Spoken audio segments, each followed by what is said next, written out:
The new GLA from Mercedes-Benz. With 25 mpg per 36 kilometers, experience the automotive sensation that's making the world go bananas. Come in today and receive 0% purchase financing on all 2014 models.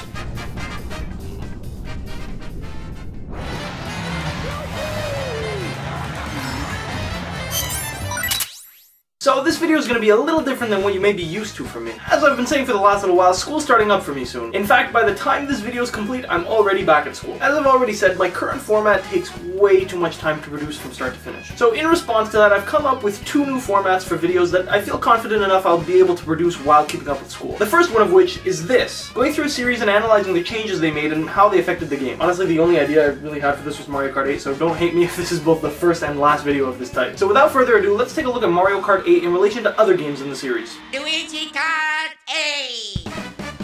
The absolute first thing anyone should ever talk about while talking about Mario Kart 8 is its stunning visual. I mean, it's not even funny how good this game looks. I think MAGIX said it best. Mario Kart 8 looks more next-gen than anything we've seen on any of the other more powerful consoles. I mean, look at some of this stuff. The game has a built-in replay mode where you can slow down and speed up the action. So I'm going to use this to show off some of the awesome graphical effects. First and foremost, the fire. Now, I've seen a lot of fire and explosion effects in games, but this is probably the best I've ever seen. Something about the way it glows and just poofs out into these little plumes. It looks breathtaking. Or how about the water effects? Aside from the fact that driving into water muffles all the sound of the game, which is awesome because when you come back out and the music kicks back in, there's just nothing like it.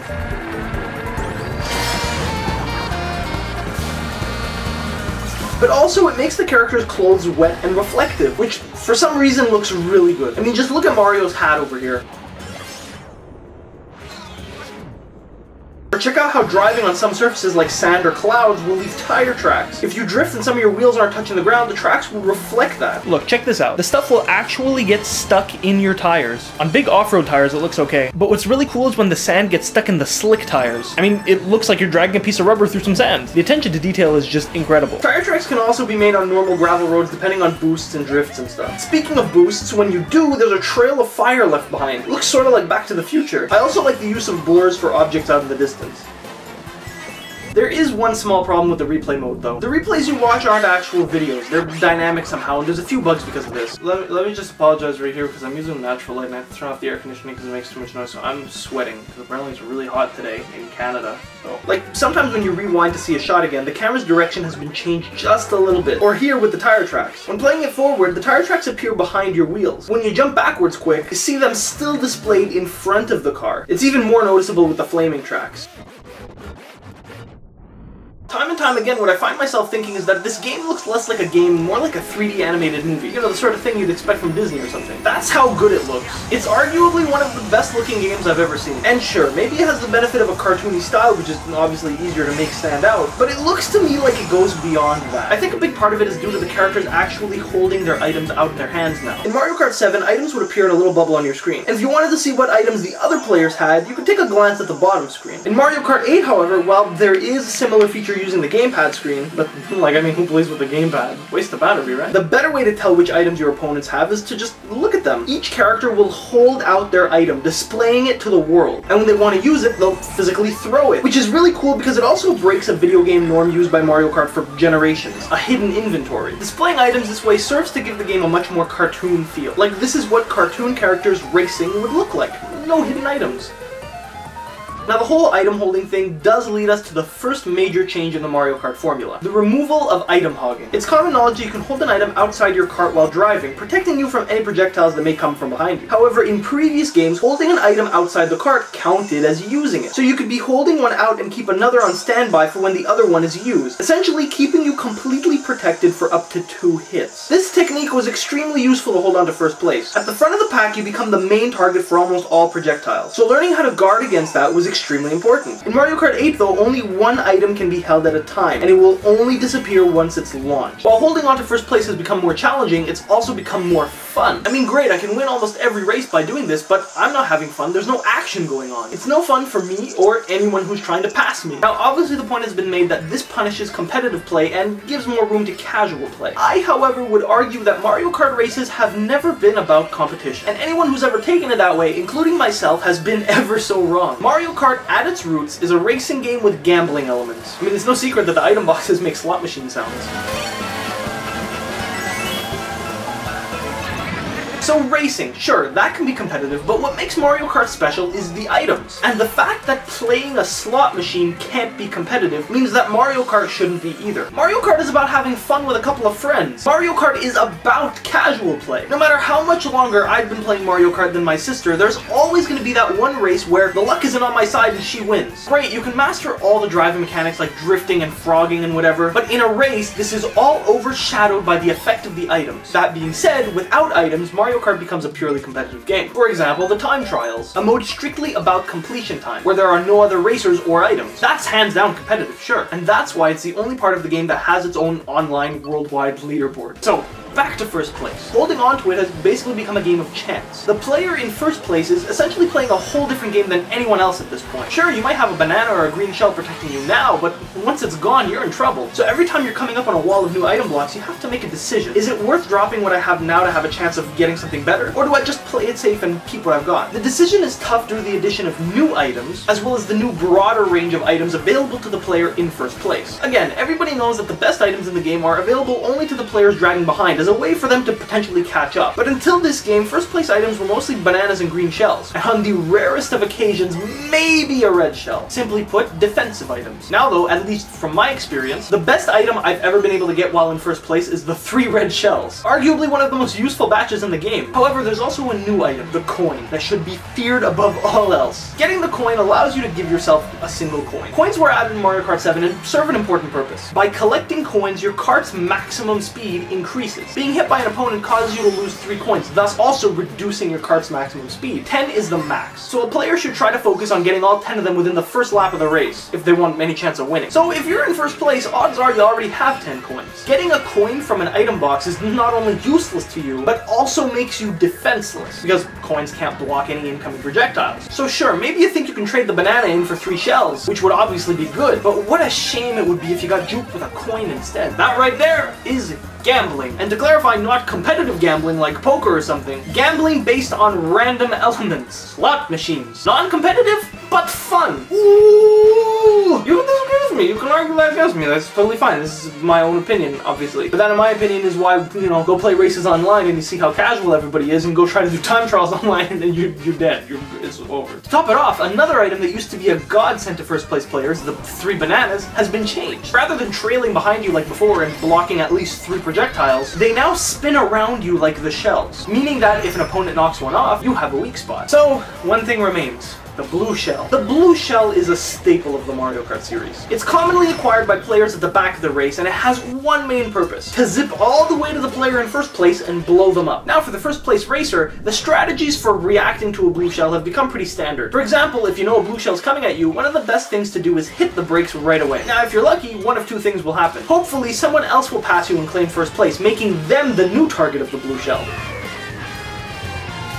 Or at least you increase the chance of the blue shell's blast hitting them too, slowing you all down. Blue shells have kind of reached this weird level of infamy, as well as support my fact that Mario Kart has never been about competition. No matter how great you are at this game, no matter how well you've been leading the pack, a blue shell towards the end of the last lap in a Mario Kart race can ruin the game. By blowing you back and not giving you enough time or space to catch back up, the blue shell essentially punishes you for no reason. It's all chance, and it's not fair. Over the games, there have been many discovered ways to dodge these spiky shells, but most either require extremely precise timing, or the use of items that aren't generally available to a player in first place. However, in Mario Kart 8, a new item has been added to the game that's basically designed to guard you from blue shells. That item is the horn. The horn is probably the most controversial thing to happen to Mario Kart ever. The horn blasts off a shockwave around the player. This shockwave can knock out other players as well as destroy any items around it, including blue shells. The best thing is that this horn is available to players at the front of the pack.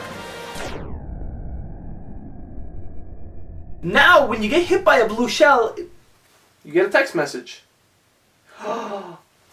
Now when you get hit by a blue shell, it feels more like your fault and less like a spurt of bad luck. I mean, maybe if you hadn't been playing it so safe with those items, maybe if you had tried to get a new one at the item box, maybe you would have gotten a horn and have been able to prevent this. So yeah, a lot of people are upset about the horn, but it puts even more pressure on the first place player than ever before, making it more likely for them to make a stupid mistake and fall behind, which makes the game more fun and action-packed for them as well as all of the other players. You see, I've been playing Mario Kart for a very long time. I've played every Mario Kart from 64 to this with the exclusion of Double Dash. And I'm pretty good at all of them, which is it's weird. It's kind of weird to say that you're good at Mario Kart because like Mario Kart. But a skilled player can tell you that when you're going to win the race, you're basically winning it the whole time. If you can get that first place and hold it, you're basically in first the whole race. But Mario Kart 8, I never seem to get that. First place is constantly switching between everyone, and it's really cool.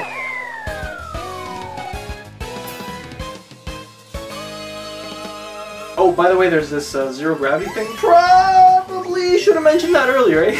I mean, it's nice and it looks really cool, but honestly, it has no real effect on the game. It's not overused like the gliding was when it was introduced in Mario Kart 7, so that's good. When driving on a zero-G surface, everyone drives a little slower and handles a little differently. Kind of like the underwater segments. But bumping into each other gives both players a speed boost. It's interesting because it brings a whole new element into play. Do you want to collide with players and move ahead, or would you rather not because it gives your competition a speed boost too? What I like to do is colliding with people when they don't expect it, hoping that they'll lose control of their speed and collide with a wall or something. One thing that I don't particularly like about Mario Kart 8 is the change to battle mode. Rather than battle mode having its own stages, battle modes now take place on regular racing tracks. The only difference now is that racers spawn all over the map on different sides and you're driving in front of each other, and it's just kind of crazy. And while it does kind of work, it's not as good as battle mode has been. I mean, just look at this. This doesn't look like battle mode in Mario Kart. And what's kind of annoying is if you're like me and you're not playing with the gamepad, you can't actually tell how many more players are in the battle. And you also can't see where they are on the map. So when it gets down to just a couple of people left, you feel completely alone and isolated from everyone. It's rare that you actually find them. I've never actually completed a battle mode. I always get hit by the timer. I mean, in my opinion, Mario Kart DS had the best battle mode arenas. You need big open areas that, you know, have different vantage points. This just isn't so good. I don't believe that they said, okay, we're changing battle mode, we think this is a good idea. I'm pretty sure this is a memory issue, meaning that they didn't have enough space in the game to add new tracks just for battles. But Mario Kart 8 seems to be the first Nintendo game that's really taking DLC seriously. And I mean, these prices are just really good. Nintendo's doing it right so far. I mean, I already pre-ordered them. So here's to hoping that new battle arenas will be available as DLC in the future. Something else I forgot to mention, and I'm going to mention it now. AI has drastically improved. I mean, everybody knows some tricks in Mario Kart that you can use to get ahead. And until this game, I've never seen the AI players use it themselves. For example, you know that driving on grass or, you know, anything that's not the road slows you down. But you know if you have a mushroom, it negates this effect. And in Mario Kart 8, I've seen AI players do that. I've seen them take shortcuts through the off-road segments using mushrooms, which I mean, I guess that can't be too hard to implement. But it's still cool because until this point, I thought that was a trick that was exclusive to the human players. I also like the fact that they use a rival system in this game. Now, if you ever played a Grand Prix in Mario Kart, you've noticed that throughout the 4 races, there's always a couple of characters who are always up there racing with you. And generally for every new Grand Prix, it would randomize and choose a new character. And apparently in the past games, there has been some selected rivals, but it's never been as noticeable as it is in Mario Kart 8. For example, I play as Mario a lot. And what I noticed while playing is that the 2 most aggressive AI players racing against me always happen to be Bowser and Peach, which made sense from Mario's perspective. But when you play as another character, you'll get other rivals. Aside from this, the only other changes I'd like to talk about, I guess, are the items themselves. First thing, items are rarely losable. As far as I can tell, the only way you can actually lose an item is when you get struck by lightning. That's right, when you fall off the track now, you actually keep whatever item you had. The only thing you lose are 3 coins. I've already talked about how the 3 bananas changed, but the 3 mushrooms did also. They now spin around you, but they don't protect you. Instead, when another player bumps into you, they can steal a speed boost off you. But for some reason, it seems like you still keep the mushroom, so it's just kind of weird. My new favorite item, though, is the piranha plant. The plant sits in front of you and bites at anything it can. Other players, coins, shells, you name it. The best part is that every time it chomps down, you get a short little speed boost. I don't know, I really like this game, in case you hadn't noticed. That's really all I have to say, and I also did not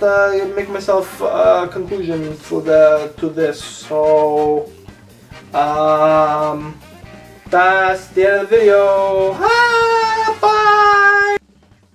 Hello and welcome to my end screen! I actually have not yet recorded the footage from Mario Kart, which I have been dreading to do because I know it's going to be a pain. I also have to record Mario Kart on my 3DS, so that's going to be interesting too. I'm going to just set my camera because I don't have a $200, and the guy who makes it doesn't sell it anymore. Did you know that there's only one way to screen capture 3DS, and it's from some like dude in the middle of nowhere, and you have to send your 3DS to him and he'll mod it, or you can buy one from him, except now he's not doing it. He said he's gonna start back up eventually. So like at this moment, if you wanted to start doing recordings of 3DS footage, you basically can't. Like I said, the only way I will ever consider buying a new 3DS is if it has some sort of built-in video capture tools. And I know Nintendo knows how important it is to share these things. They know how popular it's made video games, and they know how crappy they've been at helping people record game footage and being allowed to record game footage. I mean, Mario Kart 8 has the replay mode that you can upload straight to YouTube. That's the end of that. Which is a shame because I've had every handheld. Okay, I started with a Game Boy Color, and then I had a Game Boy Advance, then I had a Game Boy Advance SP, but that got stolen, and then I got a DS because the DS had come out by that point, so I got a DS to replace my Game Boy Advance. I lost all my games, except for like Chicken Run because I was at home. What a shame. Okay, here's my DS history. DS, DS Lite, DSi. Oh, I'm just sitting there. I didn't ask for this. I got 3DS, and then on the console side, I basically had every console from N64 to Wii U. So that's interesting. Yeah. I am not going to put my copy of Mario Kart 8 on the stack of games because Mario Kart 8 is a game that I play regularly, so no! But I will put the script under with the other scroll. That's whoop. Do you guys know what this is? Does anybody know what this? I don't know, I'm just going on a tangent. Does anybody know what this thing is? This is for Guitar Hero on the DS. Did anybody else own this besides me? What you did is you stuck this into the Game Boy slot and it had a little pick. And the notes, I think you held it like this and the notes would come down like here. And you'd be pressing the buttons to do this. And to do whammy, you would stroke and then... Or no, there was like a whammy thing that you could press on and shake. I thought this was cool. I would like to do a video about this, but I cannot capture DS software. See, this just makes everything a pain. I know that to do capturing of DS, you have to basically mod your console, and I don't know if this would actually fit in the console after it's been modded. So what makes it also a no-no is that the modding only works on the original DS, which I no longer have mine for reasons that are beyond my control, because when you give a console to somebody and then they not love each other anymore and then you lose it because... But it's not me. Like, when you give it to somebody else, you know what, I'm just gonna shut up. I'm just going on tangents. At least normally in my end screens I'd say something, you know, about my video or about the game, and I've said nothing useful today. This is just a useful, this is just a useless end screen. Wow, I speak great. God dang it. You want to see something funny? There's a picture of me in a gorilla suit. I'm so weird. What other weird things can I put? Okay, I'm not gonna show it, but I have a strategy guide for, guess what game? What game should I have a strategy guide for? It's Call of Duty Black Ops, because that's a game that you can apply strategy to. I have a Robo Sapien. You don't know what that is. Hashtag 90s kids, hashtag millennium teens. I like this poster, it's nice. What upsets me is that they cut off some stuff on the side. Here, the end is cut off halfway, and the fear is over there, because you got the pain, the fury, the end, and the fear. You can see his arm, but it's just cut off, and the boss, and the flames. I want to see this side, I don't care about that side. Anyways, I think this is better. I like the Star Wars poster. I like the other Star Wars poster. I like Robert Pattinson. Okay, can we like seriously talk about this? Like, I kept this Robert Pattinson poster up like as a joke all my life. I used to actually have multiple Robert Pattinson posters. I mean, it all started because, I don't know if you guys remember, I have the 3 Twilight posters that when I started making videos on YouTube, I used to make jokes about those all the time. For example, in the Big Cheese video, I shot them. I think I still have, yeah. This one, they still have the little bullet holes in their forehead. And then I had a bunch of Robert Pattinson photos, and I put this one there, and I've kept it there. And these, you know, these videos, they don't get a lot of views, but they got like enough views for someone to say, hey, why do you have Robert Pattinson behind you? Like, no one has commented on this? Really?